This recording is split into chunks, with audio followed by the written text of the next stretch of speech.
ننگے سر چلنا نبی علیہ السلام سے کسی روایت میں ثابت نہیں ہے، بلکہ نبی علیہ السلام تو پگڑی کے نیچے ٹوپی رکھتے تھے اور اس کے اوپر پگڑی جو ہے وہ باندھتے تھے، اتنا اہتمام تھا نبی علیہ السلام کے ہاں۔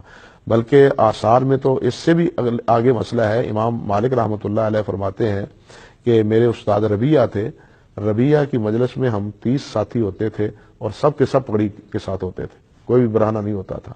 اسی طرح وہ کہتے ہیں کہ میرے ساتھی ہیں، ان کا عبدالعزیز بن عبد المطلب، وہ مسجد میں آئے، سوئے اتفاق یہ کہ ان کے سر پر پگڑی نہیں تھی، ڈھپا ہوا نہیں تھا، تو ان کے والد نے شدید انکار کیا اور برا یعنی سخت لفظ ان کے بارے میں کہ تم برہنہ سر لے کے مسجد میں آ گئے ہو، نکلو مسجد سے، ٹوپی پہن کے آؤ، سر پہ کپڑا رکھ کے آؤ، یعنی ان کو ڈانٹا انہوں نے، یعنی اور پھر کہا کہ تم مسجد میں بغیر پگڑی کے آ رہے ہو۔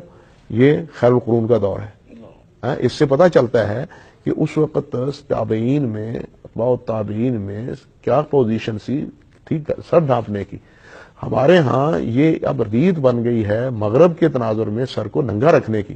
سر ڈھانپنے کے بارے میں آپ سے عرض کر رہا تھا کہ حضرت امام مالک رحمۃ اللہ علیہ کے اس بیان سے معلوم ہوتا ہے کہ اس خیر القرون کے دور میں معاشرے میں اور مسجد میں آنے کے لیے سر ڈھانپنے کی اہمیت کیا تھی۔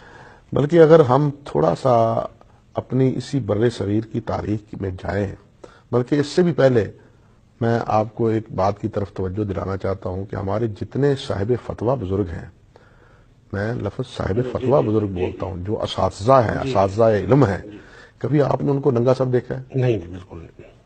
تو پھر اعتبار صاحب فتویٰ اور صاحب استاد کا علم کا ہے۔ بازار میں چلنے پھرنے والے اگر ہمارے جیسے کمزور عمل والے ہیں تو پھر ان کی عمل وہ ہمارے لیے باعث نمونہ نہیں ہے۔ ہمارے بر صغیر کی تاریخ کا ایک بڑا عجیب واقعہ ہے، آپ نے شاید دیکھے ہوں گے سید سلیمان ندوی، حتیٰ کہ نواب صاحب رحمۃ اللہ علیہ سب کے سر ڈھانپے ہوئے ہیں، کسی کی تصویر کو آپ کے سر ننگا نہیں دیکھیں گے۔ صرف اگر آپ ننگا دیکھیں گے تو ایک آدمی ہے مولانا عبید اللہ سندھی۔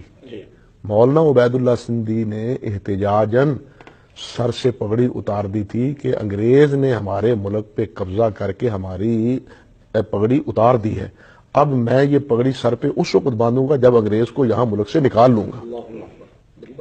جی یہ ہمارے یعنی گویا کہ پگڑی ویسے بھی ہمارے ماحول اور معاشرے میں عزت کا باعث سمجھی جاتی ہے۔ لوگ کہتے ہیں یار جس نے پاؤں پہ پگڑی رکھ دی اس کے بعد پیچھے کیا رہ گیا، لیکن افسوس تو یہ ہے کہ ہم نے اپنے ہاتھوں اپنی پگڑی اتار دی ہے۔ المیہ اور ہم یہ کیوں کر رہے ہیں؟ مغرب کی نقالی میں۔